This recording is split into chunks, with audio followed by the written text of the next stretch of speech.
Why is it that almost every alien ever encountered seems to look roughly the same? There are always these little humanoid characters with large heads and these tiny little bodies, usually big eyes, small or inconspicuous nostrils, small or maybe an inconspicuous mouth, and pretty much no genitalia.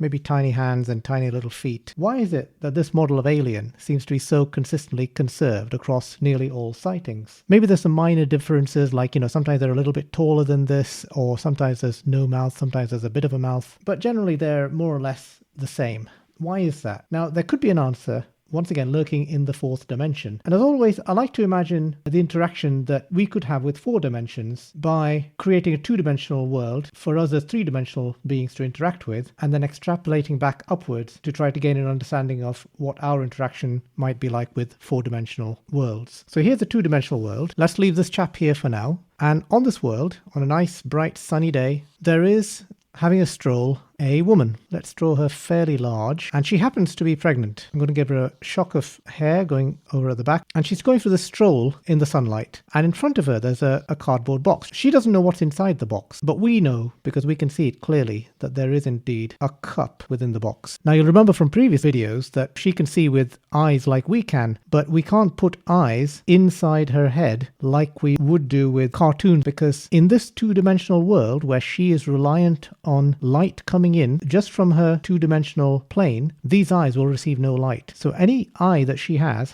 to be on the edge of her head, where there's a retina just over here, sort of, let's make it a semicircular retina, and there's a thin transparent or translucent cornea in the front that can accept light. So the light from this sun is striking the box and entering her eye, and now she can see the box. What she can't see is what's inside the box, which we can, because of course we have access to the box from the 3rd dimension. Now, what about the woman's partner? Now, they're expecting this baby, obviously, but the woman's partner cannot see the fetus. In fact, the woman's partner cannot see anything inside this woman's body, because her entire body is wholly and utterly covered by a layer of skin, which is as it should be. We, on the other hand, knowing that we can see what's inside the box through the 3rd dimension, we can also see what's inside her head. We can see her brain. Let's draw it in black there, just to make it a little clearer. We can see her spinal cord. We can see the nerves coming off it, supplying different parts of her body. We can see every bone in her body. We can see every artery. We can see her mouth, the esophagus, the stomach, the intestines. And we can also see her fetus inside with a placenta. So we have clear access to her fetus through the 3rd dimension, bypassing her skin completely. Now, have you ever seen a picture or a video of a fetus inside a womb? There are plenty of videos on the internet showing this, and often the fetus is wriggling slightly and it's growing and it's being fed through the placenta. And what do they look like? They look like small creatures with disproportionately large heads, very large black eyes, tiny little nostrils, tiny little mouth, and inconspicuous genitalia. You might be thinking, but the alien that I drew only looks a little bit like a fetus. The rest of it, outside of the head, looks very much like a 7 or 8-year-old child. And why would anybody create something like this anyway in order to send into a lesser dimension? I've got an idea. If you ever watched some of the excellent natural history documentaries on TV, you might have seen how filmmakers, sometimes when they want to film a troop of monkeys or a pride of lions or gorillas, sometimes they employ a robotized or motorized vehicle that can move around a little bit, and often it contains a camera. They try to make it look a little bit like the animals they're trying to study, mainly because it gets a little bit of interaction and at the same time is more or less unharmed. And they often call these cameras, or these robot cameras, lion cam or gorilla cam or penguin cam, depending on the animal, of course, that they're trying to study. Now, of course, like anything with wild animals, things don't always go according to plan, and you'll find that a young lion has ripped off the head of the robot, and the filmmakers have to more or less start again. But they're always trying to perfect the design to get that little bit of interaction recorded on camera without causing harm to the robot. And you have to be really careful with your design. If you make it look like an enormous male gorilla or an oversized dominant male lion, it is going to draw unwanted attention. It's not going to necessarily get left alone. Now, if you are going to send in a robotized camera into a 2-dimensional world, what design would you send in? And I would suggest, based on what I've told you about the robot cameras, that you could do worse than to send in something that enjoys basically the ultimate privilege in that creature's society. So in human society, nothing gets better treatment than a child or a fetus that is hidden and protected inside a womb. putting aside for now the horrors that we all know that humans do inflict on children throughout the world, in general, we tend to look after our children better than we look after anybody else. And certainly, sometimes better than we look after ourselves, at least to the point of not trying to actively destroy them. Now, the partner of the woman is unlikely to kill any robot that comes into her world that looks a little bit like a fetus or a child. And we, as three-dimensional creatures, are unlikely to destroy any creature that looks like this.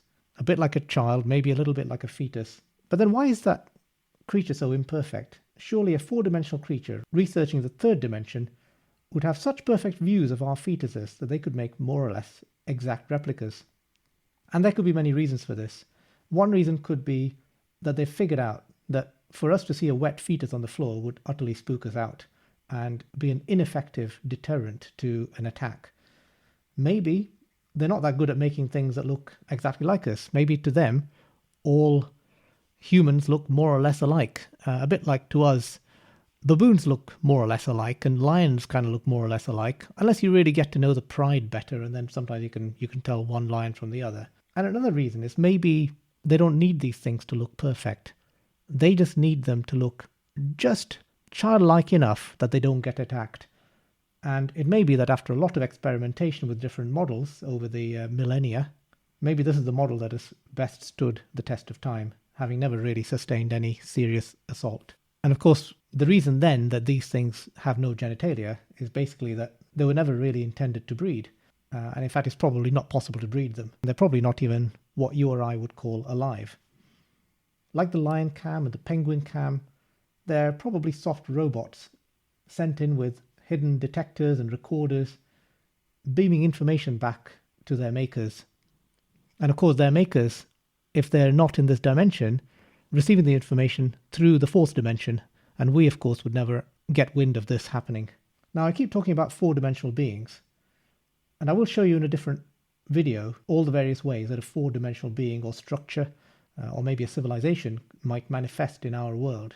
It may not be a four-dimensional being that's sending in homocams and spying on us, but it might be a three-dimensional one. Let me explain. Now, what I have here is another two-dimensional plane above this one, and on it I'm going to draw a creature with multiple arms. And maybe because it's got multiple arms and it's grown up in a different world, it has far greater technological capability than this woman's civilization.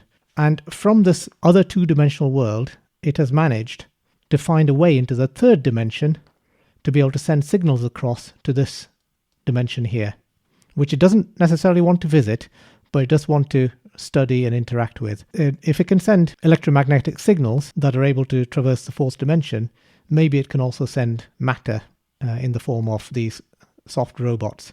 And it has chosen this specific model of robot because this has stood the test of time and has never really been attacked by these creatures here. So maybe the beings that are being sent in, these homocams if you like, are being sent not by four-dimensional beings but by three-dimensional ones that are communicating with us from another three-dimensional plane separated from ours by a four-dimensional gap. I'll let you mull over that for a while.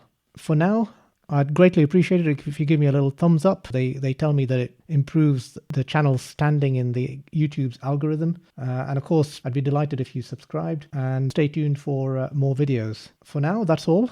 Take care. Over and out.